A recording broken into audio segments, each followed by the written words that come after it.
La Torah, les mitzvot et l'antidépresseur.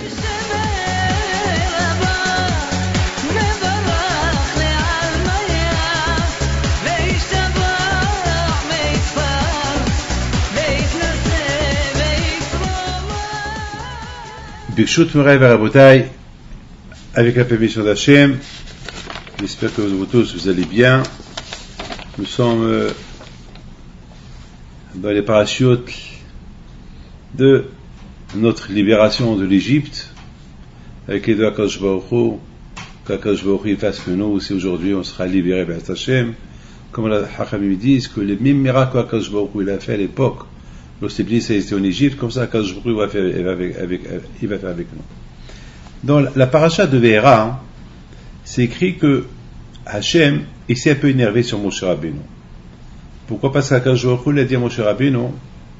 Donc Hachem il a dit à Moshe Rabbeinu d'aller libérer les Bnei Israël. Moshe Rabbeinu au départ il voulait pas, parce que il s'est dit qui suis-je pour aller libérer les Bnei Israël? Je suis rien du tout. Il y a mon frère, mon grand frère, et qui suis-je d'être le roi des Juifs, et qui suis-je moi? Et, vous savez, pendant 7 jours, Hachem il supplie Moshe, il supplie. Regardez la grandeur de Moshe Rabbeinu. Vraiment, Moshe Rabbeinu il sait que et la mission que Hachem lui donne, elle va le rendre Moshe Rabbeinu. Elle va lui donner un titre à vie. Il savait, il voulait pas. Il savait, mais dites-moi, qui va refuser des droits? Qui, gratuitement, sans élection, sans rien du tout? Qui va refuser qu'on lui donne les plus grands honneurs pour toutes les générations? Qui va refuser? Eh bien, Moshe Rabbeinu l'a refusé. Il ne voulait pas. Pourquoi? Parce que Moshe Rabbeinu, alav shalom, il se sentait, comme c'est écrit dans la Torah, Be'ered el-Ehab. Il est parti chez ses frères. C'est lui dire, nos sages ils disent, il avait tellement de la peine de voir ses frères esclaves. Lui-même, il pleurait avec eux, il les aidait, il travaillait avec eux. Lui, c'était comme il voulait faire partie du peuple. Il ne voulait pas être parmi les grands du peuple. Il ne voulait pas, et surtout pas le grand des grands. Il voulait être le petit, c'est tout. Mais Moshe Ana, Moshe était humble.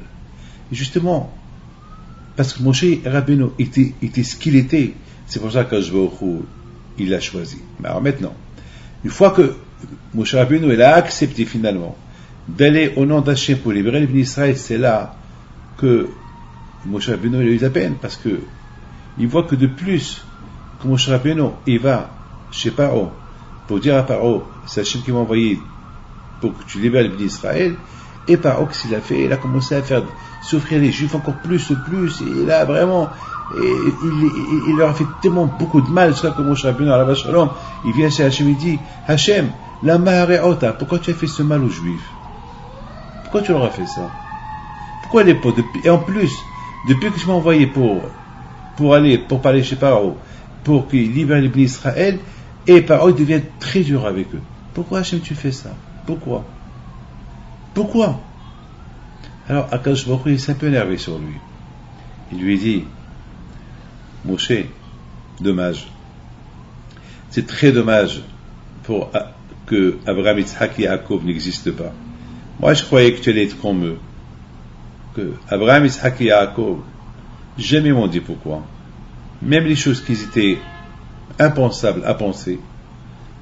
Comme par exemple, je dis à Abraham, tu vas avoir un enfant, et dès cet enfant, tu vas bâtir le peuple juif, je vais bâtir le peuple juif, et après, je lui dis, prends ton fils et sacrifie-le. Il m'a même pas dit, pourquoi tu m'as donné Yitzhak? Pourquoi tu m'as dit que de Yitzhak, je vais bâtir ta génération et ta descendance? Pourquoi? Même ça, il n'a pas dit. Abraham Abin alav shalom, chaque fois, il disait, bon, Hachem, il a pensé 2 mois, ceci et cela, et après il a décidé autrement. Eh bien, que son nom soit béni. Alors il y a Abraham, il y a Akadosh Baruch Hu dit à Moshe Rabbeinu, dommage. Et en plus, non seulement que tes parents, Abraham, Isaac et Jacob, jamais ils se sont plaints, jamais ils m'ont rien dit, mais lorsque je me suis dévoilé à eux, avec un nom qu'il est moins important que le nom dont moi je me dévoile à toi. Ça veut dire que c'est comme j'aurais donné moins d'importance que l'importance que je suis en train de te donner. Et toi, Moshe, tu te plains. Toi, tu oses me dire, lama, pourquoi? Toi, Moshe, tu me dis pourquoi? Pourquoi je fais ça au Bnei Israël? Toi, tu oses me dire ça? Alors, bon, Akadosh Baruch Hu, il n'a pas puni Moshe pour ça, mais quand même, il le gronde. Il lui dit, c'est pas bien ce que tu es en train de faire. Tes parents, Abraham, Isaac et Jacob, jamais ils se sont plaints. Même que je me suis dévoilé à eux avec un nom moins important que le nom important avec lequel je me dévoile à toi, ils m'ont jamais dit pourquoi. Alors que eux, ils avaient un titre que je vous pouvais me dévoiler à eux avec le plus grand nom des noms. Et malgré tout, ils ont toujours accepté. Ils n'ont jamais dit pourquoi. Donc, mes amis, maintenant il y a des questions qu'on va essayer de poser. Primo, pourquoi Akadosh Baruch Hu il gronde Moshe?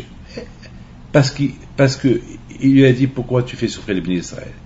Bon, Moshe Rabbeinu le pauvre, il avait de la peine. Qu'est-ce que vous voulez? C'est logique. Moshe Rabbeinu au départ, il voulait pas y aller. Il voulait pas aller pour être le libérateur des Juifs. Parce que il se sentait qu'il n'est pas méritant. À la fin, il a accepté. Bon, une fois qu'il a accepté, il va, alors, Moshe Rabbeinu, il a cru que la mission, elle va être un peu facile. Il voit que la mission est très difficile. Alors, et en plus difficile qu'avant. Alors, il se dit, peut-être je suis pas méritant. Et en plus, pourquoi Hachem tu fais ça? Alors, peut-être c'est ce que je t'avais dit, Hachem. Je veux pas être le libérateur parce que je me sentais pas capable. Et peut-être c'est pas je suis pas capable, j'ai pas assez de mérite que Paro est méchant. Alors Hachem, pourquoi tu as fait ça?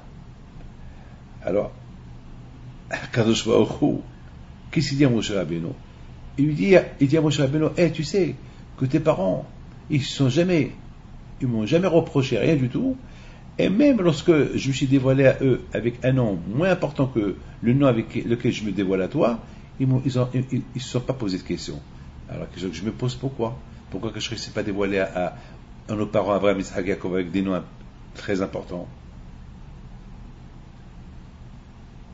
Mais la chose la plus importante, comment Moshe Rabbeinu ose parler comme ça à Hachem? C'est pas possible.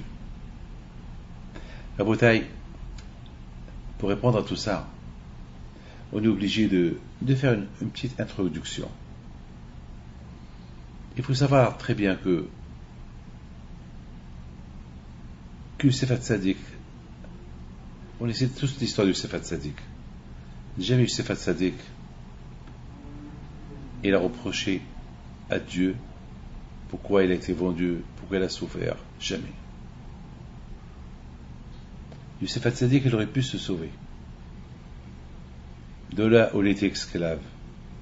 Il aurait pu envoyer une délégation, une fois qu'il est devenu roi, à son père pour lui dire, papa, je suis vivant, je suis le roi. Yosef Hatzadik, il reçoit tout avec joie.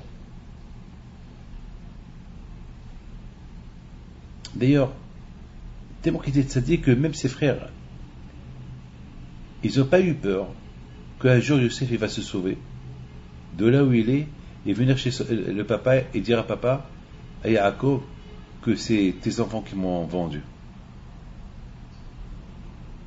Les Shevatim, ses frères, ils savaient que le frère Yosef était tellement tzaddik, et lorsqu'ils lui ont dit, on t'a vendu, on ne te veut plus chez nous, il a accepté. Et pourtant, il aurait pu faire une explosion au sein de la famille, en se sauvant, et à dire à papa, Yaakov, voilà ce que tes enfants m'ont fait. Yosef, il n'a pas fait ça. Yosef, il reçoit tout avec joie. Yosef, il voit le contraire, que ses frères lui font confiance. Lorsqu'ils l'ont vendu, ils lui ont dit, voilà, on te fait confiance, ne viens plus chez nous. Et surtout, tu n'envoies pas une délégation, c'est à jour tes rêves, ils se réaliseront, ils vont se réaliser comme tu as rêvé. Enfin, entre parenthèses, en rigolant, ils lui ont dit ça. On ne veut pas de toi chez nous. Yosef, il accepte tout avec joie. Il dit rien du tout. Yosef, c'est pour ça qu'on l'appelle Yosef Hatzadik depuis le départ. Yosef, il n'accuse pas ses frères. Yosef, il se dit peut-être mes frères, ce qu'ils sont en train de faire, qui m'ont vendu, peut-être c'est ça la volonté d'Hachem. Parce que mes frères, c'est Tzadikim. Shiftiyah et Doté, c'est pas possible que eux, ils vont me vendre comme ça. Yosef, il ne fait pas d'effort pour envoyer à son père, je suis là, je suis vivant, je suis roi, je suis esclave, j'existe, rien du tout. Yosef Hatzadik, il a fait des rêves.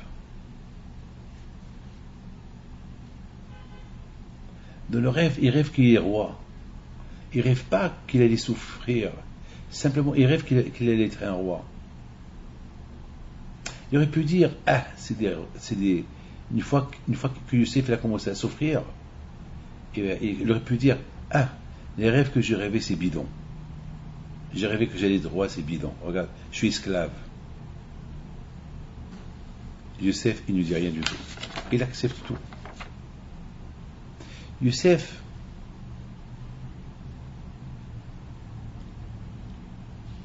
Hatzadik, jamais il s'est posé de question. Et même vers la fin de ses jours, lorsque ses frères lui ont dit pardon pour tout le mal qu'on t'a fait, il leur dit mais c'est pas, vous ne m'avez rien fait. C'est Hachem qui a voulu que tout ça soit fait. Qu'est-ce que vous m'avez fait? Rien du tout. Il les a consolés. Rabotai, mes amis, vous savez, mes amis, que dans la vie, beaucoup des fois, on a des messages de Hakadosh Baruch Hu, mais il faut bien les comprendre. Il faut être très croyant pour comprendre le message d'Hachem. Yosef Hatzadik, il était bien chez lui. Il avait 17 ans.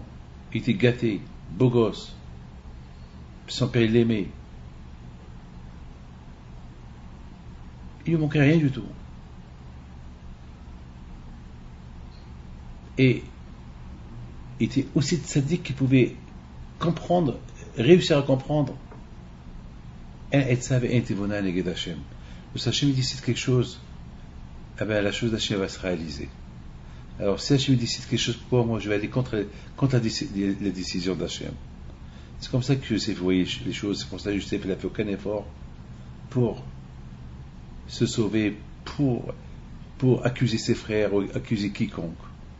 Dans sa tête, il n'y a personne à accuser, il n'y a que Hachem, c'est Hachem's décision. Maintenant, mes amis, on va essayer de comprendre Yosef Hatzadik. Alors, on voit aussi que Yosef Hatzadik, il a appris de ses parents. Ses parents, c'est Abraham, Yitzhak et Yaakov. Jamais, avec toutes les souffrances et les épreuves qu'ils ont passées, jamais ils se sont posé des questions. Pour chaque épreuve, ils ont vu la main d'Hachem. Ils ont dit, c'est la volonté d'Hachem. On l'accepte aujourd'hui, malheureusement. Nous, on a un petit problème, on dit pourquoi. Toujours, on se pose la question pourquoi.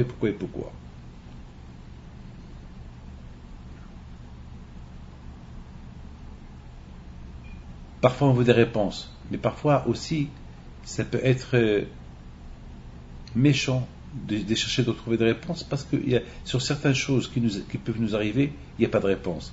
Alors, trop se mouiller en cherchant pourquoi, ça peut être catastrophique.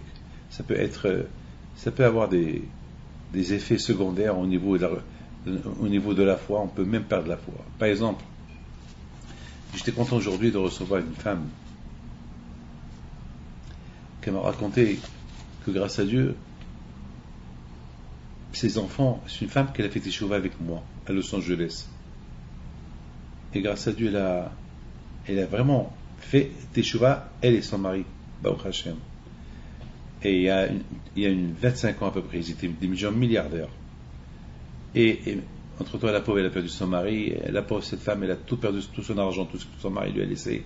La famille lui a volé, malheureusement. Et qu'est-ce qu'il me dit? Il me dit, bon, Hachem, j'ai des enfants qui sont dans la Torah. Il me dit, ils s'occupent, ils sont plus dans la Torah que dans l'argent. Nous, bon, Hachem, aussi, on avait beaucoup, on a tout perdu. Mais on est heureux qu'on est dans la Torah. Et elle est venue me dire, merci Rabbi David, vous êtes le Yozem, vous êtes celui qui nous a aidé à faire des chevaux. Et alors je lui ai dit, je me rappelle, je venais chez vous à la maison de Los Angeles, vous avez une maison qui est tournée toute seule. Et ils avaient une belle maison.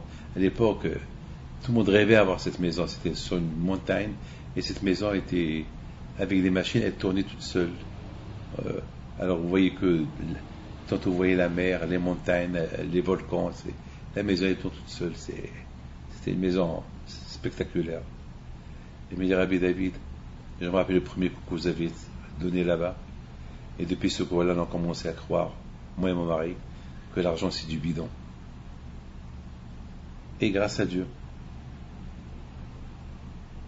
cette première photo que vous m'avez donnée, avec une bracha, il y a 25 ans, je l'ai toujours. Et je me promène avec. Mais tant que j'ai plus rien, j'ai la Torah. Et je dis pas à Hachem pourquoi, j'accepte. Eh oui, c'est extraordinaire. Ça, c'est la vraie teshuva. Accepter. Maintenant, on va essayer de comprendre certaines choses. Maintenant, on va commencer à comprendre. Moshe Rabbeinu. Moshe Rabbeinu alav shalom, il voit ses frères souffrir. Il sait que tout vient d'Hachem. Il fallait souffrir. Il fallait que les bénis Israël, ils apprennent à souffrir. Parce qu'être juif, c'est pas facile.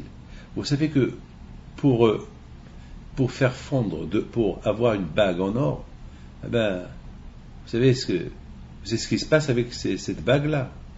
Au départ, il faut aller au désert, dans le désert, chercher les mines d'or. Après, on va trouver de l'or, on va le laver. Après, c'est de l'or qu'il faut le faire laver. Et après, il faut le faire fondre. Et après, tu fais une bague. Quand je crois, il a voulu que les bénis Israël, ils s'entraînent en Égypte. Savoir accepter le joug d'Hachem. On peut pas, même un enfant pour qu'il naît, ça prend 9 mois de naissance. C'est pas facile, et pour la femme et pour le bébé. Akadosh Baruch Hu, il a envoyé Moshe Rabbeinu pour libérer l'Israël. Moshe Rabbeinu, maintenant le libérateur il est là. Moshe Rabbeinu, il a cru que ça y est, maintenant qu'il est là, ça suffit, les Juifs ils ont assez souffert, 400 ans de souffrance, il faut qu'ils quittent. Donc lorsque Moshe Rabbeinu, il voit que l'Israël, que Paro, depuis qu'il voit Moshe Rabbeinu qui vient pour le libérer, Paro il les fait souffrir plus. Moshe Rabbeinu n'a pas accepté ça. Parce que pour Moshe Rabbeinu, ça suffit. Il faut qu'il quitte l'Égypte. C'est ce qu'il a dit. Il dit à Hachem, la mar, c'est pour ça le pauvre Moshe Rabbeinu, il dit Hachem, moi j'ai cru que j'ai accepté à être le temps à tes services pour libérer Israël, les libérer. Mais là, je vois que j'arrive pas à libérer. Là, il souffre plus. Hachem, c'est pas assez 400 ans d'esclavage. Il faut en plus, il fait souffrir plus qu'avant. Pour Moshe Rabbeinu, il voulait tchic-tchac, une libération rapide. C'est pour ça Moshe Rabbeinu, pour lui, ils ont assez souffert, ça suffit. Donc, quelque part, Moshe Rabbeinu, alav shalom, il a cru que ça y est, c'est le moment, c'est le moment. Et Akadosh Baruch Hu, il dit à Moshe Rabbeinu, Moshe, t'as rien compris. Tu crois que si je t'ai envoyé pour libérer les bénis Israël, tu vas les libérer tout de suite. Alors on a gagné quoi? Tu crois que les ministres, tu vas les libérer, mais tu crois qu'ils vont être... Alors tout le travail de 400 ans, ça va tomber à l'eau. Tu crois qu'ils vont croire en moi? Ils vont croire que tu es un magicien comme que les Égyptiens ils croient que tu es un magicien. Avec la magie tu les as libérés. Avec des forces. Ils vont, alors c'est quoi le but? Le but c'est qu'ils croient en moi. Le but c'est qu'ils acceptent ma Torah. Le but, mais pour qu'ils acceptent la Torah, il faut du temps. Est-ce un bébé? Est-ce qu'il va naître comme un homme? Il naît comme un petit bébé, et au fur et à mesure il grandit, il commence à apprendre, après il fait travailler son intelligence jusqu'à qu'il devient, et au fur et à mesure il devient mineur, adulte, jusqu'à qu'il devient un être humain normal. Le cerveau, il est petit le cerveau. Hachem dit à Moshe Rabbeinu, mais ils sont esclaves, les Juifs. Dans leur tête, Paro c'est le Dieu. Ils voient chaque fois que Paro descend à la mer elle monte vers lui. Il voit que l'eau il fait kavod à Paro. L'eau du Nil, il fait kavod à Paro. Ils croient même que Paro il les fait souffrir, mais ils croient encore en lui. Pour ancrer la émouna dans leur cœur, il faut du temps. Comme ce bébé-là, il ne va pas naître en train de parler, ça prend du temps, il faut qu'il apprenne doucement. Il apprend. Même le bébé, lorsqu'il va naître, il ne connaît pas son père et sa mère. Ça prend du temps pour qu'il les connaisse. Au fur et à mesure du temps que le bébé il voit que c'est sa mère qui s'occupe de lui, il aime sa mère, il aime son père. C'est pas comme ça. Deux personnes qui font la boxe. Et un, tout de suite, deux forts qui font la boxe. Et un, il gagne l'autre. Qu'est-ce qu'on dit? L'autre aussi, il est fort. Mais il a reçu un coup. L'autre était plus rapide que lui. Il a fait un knockout avant. Mais si les deux se disputent, et presque on va leur force à égalité, et vraiment, ils se disputent, un round, deux rounds, trois rounds, jusqu'à la fin, vraiment, on voit que un qui est toujours imbattable, toujours, il ne se fatigue jamais, alors que l'autre, après 15 rounds, il se fatigue, il tombe. Là, on dit, l'autre, il est 1000 fois plus fort que lui. Même la fatigue, on ne la voit pas sur son visage. Alors, Akadosh Baruch Hu, c'est ce qu'il a dit à Moshe Rabbeinu. Quand je dis à Moshe Rabbeinu, Moshe, mais tout le monde, il croit que Paro, c'est un Dieu. Même les Juifs. Donc, il faut du temps. Il faut, maintenant, on va lui donner un petit coup. Lui aussi, on va lui montrer des miracles. Et aussi, Zama qui va imiter les miracles qu'on fait. Après, on va lui donner un coup. Après, lui, il va essayer de minimiser le coup, en montrant aussi des miracles. Et à la fin, je vais lui donner un coup plus dur. Et après, plus dur, jusqu'à la fin, il va recevoir un coup décisif et qui va dire qu'il n'y a que Dieu. Et d'ailleurs, vers la fin de tous les coups, il y a quelques coups qu'il a reçus, c'était décisif pour lui. Et surtout, lorsque les Israël ont fait le sacrifice pascal en Égypte, en tuant les animaux que les Égyptiens n'ont pas le droit de manger. Alors là, après, ils ont fait la grillade de l'en manger. Là, le bon Dieu a montré son pouvoir, que les Égyptiens ne pouvaient rien faire. Et lorsqu'il y a eu le dernier coup, les premiers-nés qui sont morts, là, il a vu la grandeur de Dieu. Et surtout, dans la traversée de la mer, là, il a dit, Mi kamocha b'alem, il n'y a que toi, Akadosh Baruch Hu. Alors, Hachem dit à Moshe Rabbeinu, si moi je fais une guerre, et je donne un coup, et j'élimine Paro, qu'est-ce qu'ils vont dire les gens? Ils vont dire les gens, ils vont dire les gens, Akadosh Baruch Hu, il est venu un improviste chez Paro, mais Paro est toujours fort. Le pauvre Paro. Mais Akadosh Baruch Hu, il a montré au monde entier que Paro, il est nul. Il y a des choses que seulement Hachem sait. L'être humain ne peut pas comprendre les pensées de Akadosh Baruch Hu. C'est Katra Keharel, Bishpatecha Teom Rabba. Les choses de Akadosh Baruch Hu, personne ne peut réussir à arriver à la profondeur de la pensée de Akadosh Baruch Hu. Je voudrais vous dire quelque chose. Regarde, la Gemara elle raconte une histoire sur Titus. Vraiment, une super histoire. La Gemara raconte que Titus, lui, lorsqu'une fois qu'elle est détruite le Beth Amikdash, il était sur le chemin de retour pour aller au Rome, dans la mer. Il y avait une tempête de mer. Et qu'est-ce qu'il dit, Titus? Il dit, je comprends. Le bon Dieu, le Dieu des Juifs, sa force, elle est dans la mer, dans l'eau. C'est ce qu'il a fait à Sisra. Il a fait noyer Sisra. Il a fait noyer Paro. Tous ses ennemis, il les fait noyer. Sa force, elle est dans la mer. Et moi aussi, il veut me faire noyer dans la mer. Alors, si toi, Hachem, tu es fort, viens au large, on se dispute. Mais à boule, cache pas au trou. Il y a une voix du ciel qui sort, qui dit, espèce de fou, Titus. J'ai une petite créature dans mon monde qui s'appelle une petite moustique. Voilà, une fois que tu sois au large, je vais te l'envoyer, tu vas te disputer avec elle, on va voir qui va gagner. C'est même pas moi qui va m'occuper de toi, je vais t'envoyer une moustique. Et dans la Gemara Gittin, on raconte que lorsqu'il est arrivé au large, il voit une moustique, elle arrive. Il s'est rappelé ce qu'il a entendu. Il commençait à se disputer avec cette moustique. Mais cette moustique était très rapide. Elle l'a rendu fou, cette moustique. Elle tournait dans tous les sens. Et à la fin, elle est rentrée dans son nez. Et elle est montée jusqu'au cerveau. Elle est restée là-bas quelques mois, jusqu'à qu'il lui a mangé tout le cerveau de Titus. La Gemara raconte au Titus, il est mort, puisqu'il se plaignait tout le temps de la tête. Ils lui ont ouvert la tête et ils ont trouvé une grosse moustique. Une moustique qui était aussi grande que le cerveau, puisqu'elle lui a mangé tout le cerveau. N'oubliez pas, mes amis, que Hachem, il sait ce qu'il fait. Regardez, les Bnei Israël en Égypte, ils avaient l'émouna en Dieu. Mais de l'autre côté, ils étaient idolâtres aussi. Ils croyaient dans les forces de Pharaon.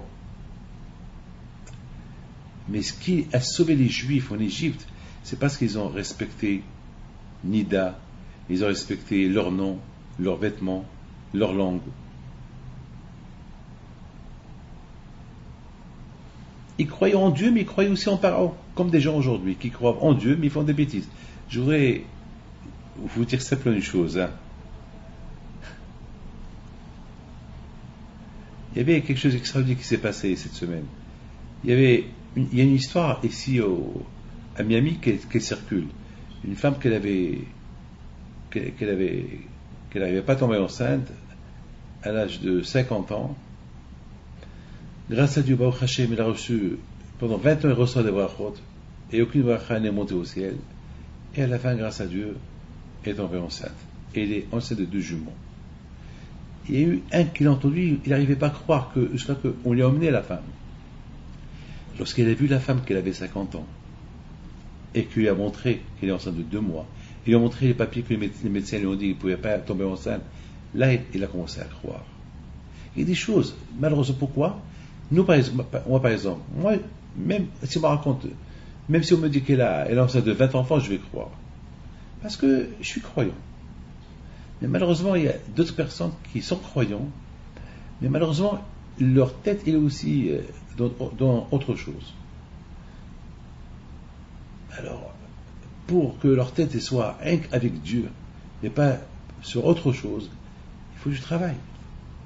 Dans Akash Baruch Hu, il voulait que les Bnei Israël, même qui croient en lui, la preuve, ils ont prié à Hachem, Veitzako et Hachem, ils ont prié à Akadosh Baruch Hu, et Akadosh Baruch Hu a écouté leurs prières. C'est super, c'est formidable. Ils étaient croyants, ils savent qu'il n'y a que Hachem, ils savent. Et surtout, leurs femmes, ils étaient derrière eux. Mais d'autre côté, ils voyaient les forces de Paro, que Paro, il se comportait comme un dieu, il s'appelait Dieu. Donc ils voyaient les miracles qu'il faisait. Donc quelque part ils étaient un peu dans le doute. Donc Hachem il dit à Moshe Rabbeinu, Moshe, si je frappe Paro et je libère les Bnei Israël vont quitter l'Égypte avec l'idée que Paro c'est un dieu. Mais il faut que je le frappe petit à petit. Il faut qu'il reçoive des coups, léat. Il faut qu'en même temps les Juifs ils vont apprendre à croire en moi. Et là après ils vont quitter l'Égypte. Mais pas tout de suite. Mes amis, Pharaon même, il croyait qu'il était un dieu. Alors comment voulez-vous que Moshe Rabbeinu lui a dit non, tu n'es pas un dieu? C'est dur pour Pharaon. Lui-même, il s'est habitué parce qu'il voit qu'il y a des forces qu'il ne comprend pas en lui. Il arrive au Nil, le Nil, il vient vers lui. Alors, c'est des choses alors, d'un côté, il se voit faible devant Moshe Rabbeinu, il est faible devant le Dieu des bénis d'Israël, mais de l'autre côté, il se voit qu'il a encore des forces. Donc, c'est important pour Hachem de lui enlever cette idée à Pharaon. Et même, admettons, si le Nil, il monte plus vers Pharaon, et même si Hachem il enlève toutes les forces de sorcellerie qu'il a Pharaon, malgré tout, Pharaon, il peut dire, peut-être c'est le passage, ce qui arrive maintenant, mais après je vais récupérer toutes mes forces. Donc c'est important pour Akadosh Baruch Hu de frapper, déjà, de donner à Pharaon l'idée qu'il est fort. Il voit Moshe qui vient pour libérer l'Israël, et Pharaon, il sent qu'il a des forces plus qu'il avait avant, donc il va croire que Moshe il est nul, il est trop faible pour lui, pour qu'il prend de l'importance et d'assurance, et c'est comme ça que le bon Dieu va le faire tomber. Ça, c'était l'idée d'Hachem, chose que Moshe Rabbeinu ne pouvait pas comprendre. Mes amis, vous savez, il y a quelqu'un qui m'a prêté sa maison pour quelques jours. Une super maison, vraiment le paradis. Il était tellement content qu'il a entendu que j'ai accepté que j'allais rentrer chez lui à la maison, pour moi et ma famille, pour passer Shabbat. Il était super content, très content. Alors je suis arrivé là-bas, j'ai trouvé des photos très sales, très sales, des posters dans la maison, mais j'étais en train, tout de suite j'ai commencé à couvrir, j'ai appelé des gens, parce que j'avais pas le choix, je pouvais pas aller nulle part, parce que on était un quart d'heure avant Shabbat, c'était loin, donc je pouvais rien faire. Comment ce monsieur-là n'a pas compris que moi je suis un rave? Comment il a laissé ces photos-là dans la maison? Même Lavan, qui était rachat, et qui était Oved Avodah, qui était idolâtre, lorsqu'il est Ezer, le servant d'Abraham, il est venu chez lui, il a enlevé l'Avodah Zarah de la maison. Et celui-là qui est croyant, qui croit beaucoup en Dieu, celui qui m'a invité, celui qui m'a donné chez la maison, qui coûte, je sais pas, 10 millions de dollars, il a laissé tout ça à la maison. C'est quoi ça?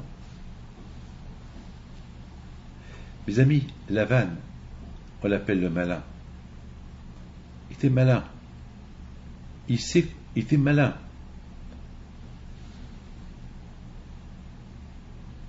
Il sait que c'est péché de faire, il fait. Mais ce juif-là, il n'est pas malin. Parce qu'il savait que c'est péché d'avoir ces photos, ben ils auraient enlevé avant que je sois arrivé. Il est super.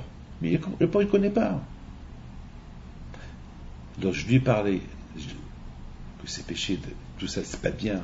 Il y a la mezouza, c'est pas compatible, c'est une contradiction d'avoir ça et d'avoir la mezouza. C'est vrai, vous avez raison, je n'ai pas pensé à ça. Il me dit, ah ben oui, ça coûte cher, mais je vais les enlever, je vais voir ce que je vais faire. Entre temps, je vais le cacher à la cave. Mettons qu'il sait, il sait. C'est important pour Akadosh Baruch Hu qu'on éduque les Juifs, qu'on leur apprend qu'est-ce qui est bien, qu'est-ce qui n'est pas bien. C'est la raison pourquoi quand je crois qu'il était important pour lui d'éduquer les bénis d'Israël en Égypte, avant qu'ils quittent l'Égypte. Il a montré aux Juifs en Égypte qui était Akadosh Baruch Hu, et de quoi il est capable de faire, et que c'est lui le bon Dieu.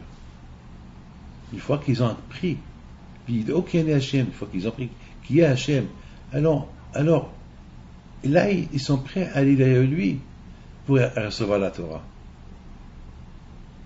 Parce que, quelque part, ils ne connaissaient pas Hachem. Ils connaissaient Hachem que il n'avait pas le temps. Vous savez qu'est-ce qu'il dit le Eben Ezra? Eben Ezra, il dit que c'est dur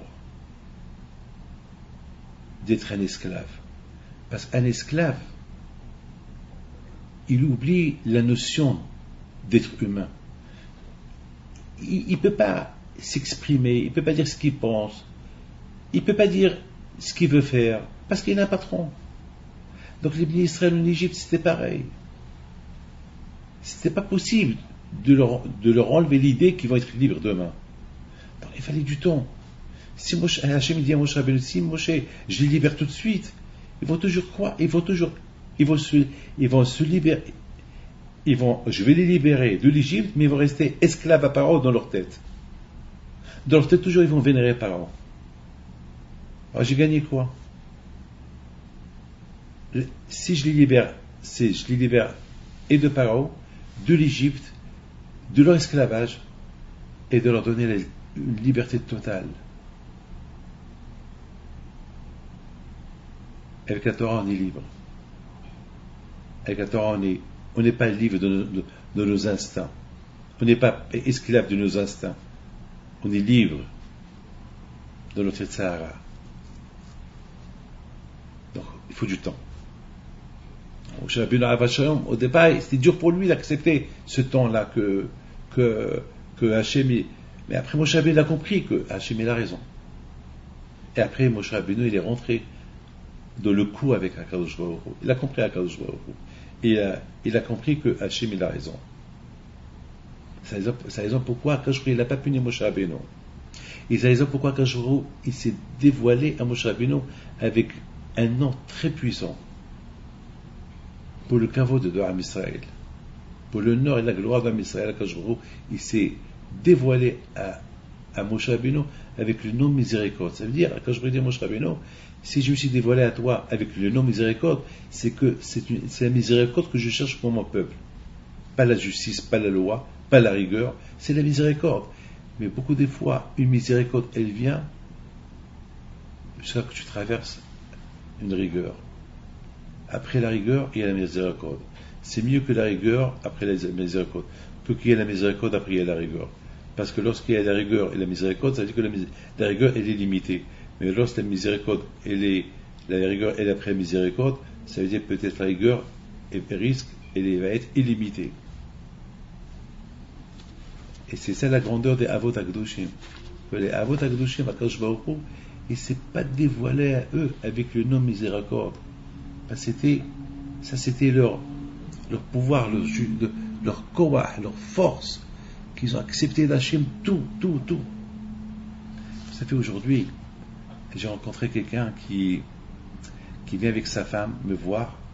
Ils m'ont dit que l'année dernière, ils étaient dans le Creuse, ce fameux bateau-là qui a coulé au large d'Italie, où il y a eu 32 morts. Il me dit, par miséricorde, par miracle, j'ai échappé à la mort. Il m'a dit, il y avait là-bas presque 4000 personnes dans le bateau, comme une ville, aussi grande que la ville. Et je lui ai dit, où tu étais lorsque le bateau il a heurté le rocher, il a dit, j'étais dans la salle à manger. J'ai dit, tu mangeais? Il me dit, oui. J'ai dit, tu manges cachère? Il me dit, non. Je mange à la maison cachère, mais pas dehors. J'ai dit, alors quoi, tu es juif à la maison et tu n'es pas juif dehors? Pourquoi? Et c'est ta femme à la maison et n'est pas ta femme dehors? Ce que tu aimes à la maison, tu dois l'aimer dehors aussi. Je dis, tu vois pas que c'est un message que le bon Dieu t'a envoyé? Tu aurais pu mourir toi aussi avec ces 32 personnes-là. Parce que beaucoup des gens qui étaient avec toi, ils sont morts. Il m'a dit, c'est vrai. D'ailleurs, la plupart des morts, c'était là où je me trouvais moi. J'ai dit, alors, le bon Dieu t'a dit, c'est en vie. Alors, au lieu que tu prends conscience de manger cachère, tu continues à manger ta rêve. Il a commencé à pleurer. Je l'ai pris devant le Torah. Il a embrassé lui et sa femme. Et c'est extraordinaire. Il a accepté mes paroles. Il aurait pu me dire, mais qu'est-ce que tu dis, qu'est-ce que tu racontes? C'est ça le juif. Le juif, si tu dis quelque chose de vrai, le réflexe, il vient tout de suite.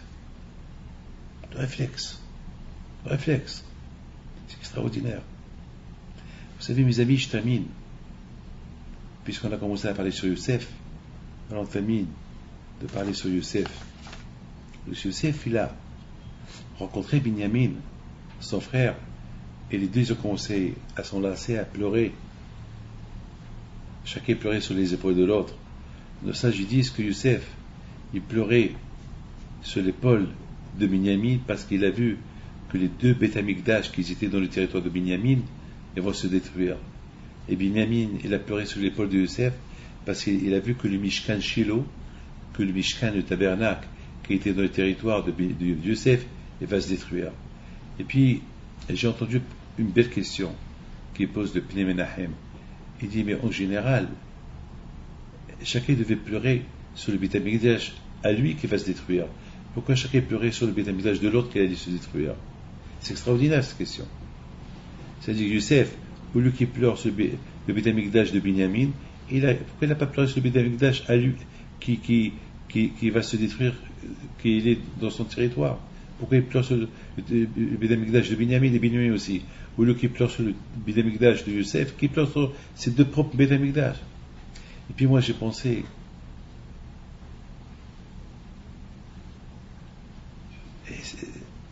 Baruch Hashem, c'est la réponse même qui donne de Pnei Menahem. Et moi, Baruch Hashem aussi, alors j'ai écouté cette question, j'ai pensé une belle réponse à vous dire. C'est ça la grandeur de Youssef, et c'est ça la grandeur de Binyamin. Que chacun, il était concerné que du malheur de l'autre. Il n'était pas concerné de leur propre malheur à eux. Youssef ne voyait pas le mal qui allait arriver à lui, il voyait que le mal qui allait arriver à l'autre. C'est extraordinaire. C'est extraordinaire. Vous savez, un homme que jamais conteste les choses de Akadosh Baruch Hu, il accepte les choses de Akadosh Baruch Hu, jamais il pense aussi aux malheurs qui peuvent lui arriver. Il pense toujours aux malheurs qui peuvent arriver à l'autre. Et c'est ça qui le concerne. Lorsque Yaakov et Youssef se sont rencontrés, Youssef, il pleure. Yaakov, il ne pleure pas. Alors, je me suis posé une question, mais pourquoi Yaakov, il ne pleure pas sur le Beth Amikdash? Ils vont se détruire. Chez Binyamin, chez Youssef. Et en plus, on n'a pas vu les Shvatim, les Tzadikim, les 12 tribus, les 10 tribus. On n'a pas vu qu'eux, ils ont vu dans leur névoie, dans leur prophétie, que les Beth Amikdash qui vont être sur le territoire de Binyamin et le Beth Amikdash qui va être sur le territoire de Youssef qui vont se détruire. Donc d'un côté, on ne voit pas Yaakov qui pleure, on ne voit pas les Shvatim qui pleurent. On voit que Yaakov et Youssef, il y a Youssef et Binyamin qui pleurent. Chacun voit l'autre. Mes amis, Yaakov Avinu jamais il pleure pour les Beth Amikdash qui ont été détruits. Parce que Yaakov Avinu, il lance un message symbolique. Étudier la Torah elle construit. La Torah elle construit. Étudier la Torah. C'est tout. Ça c'est le message. Ça c'est le message.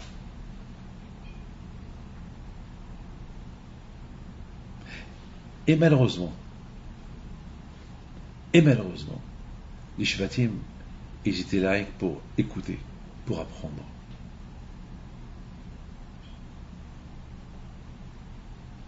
C'était dur pour eux de pleurer la destruction du temple, parce que, quelque part, avec la haine qu'ils avaient contre Youssef Hatzadik, c'était grave. Puisqu'on connaît déjà ce qui a causé beaucoup de choses entre Youssef et ses frères. On ne va pas rentrer dans les détails. Alors eux, ils étaient déjà... C'était pas le moment que la Torah leur fait honte. Bien, Yavin. Celui qui veut comprendre, il comprend. Il y a des choses que c'est pas la peine qu'on les explique parce qu'on les connaît. Youssef et Binyamin, eux, ils étaient capables de pleurer les airs. Que chacun ce qui le concernait, c'est le malheur de l'autre. On n'a jamais vu Youssef qui déteste ses frères. Même les rêves qu'il a rêvés, c'était des rêves que Hachem a voulu que ce soit ces rêves-là. Mais lui, dans sa tête, jamais il les a détestés. Binyamin de même. Donc eux, on a beaucoup à apprendre d'eux. Des Shvatim, des 10 tribus, on a à apprendre beaucoup de choses. Que même que tout ce qu'ils ont fait, c'est Hachem qui a voulu que ça se passe ainsi. Mais ils ont ajouté un peu, ils ont fait un peu souffrir un peu plus, je sais pas, tzaddik. Chose qu'il ne fallait pas faire. Les enfants, chacun de vous, il doit savoir une chose. La réussite est entre nos mains. Et si on veut réussir, jamais n'oublier que tout ce que Hachem il fait, il le fait que pour le bien. Il ne le fait pas pour le mal. Le mal, c'est nous qu'on le fait. C'est pas d'Hachem, il vient le mal. Première chose.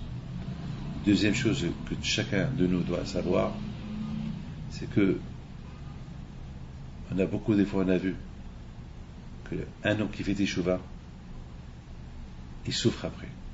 Alors on va se dire, alors c'est mieux que je reste comme je suis. Alors j'ai commencé à faire teshuva, alors j'ai commencé à voir qu'il n'y a que Hachem, je commence à souffrir. C'est quoi ça? Eh bien, puis si tu te poses cette question, alors c'est que tu n'as pas compris c'est quoi la teshuva.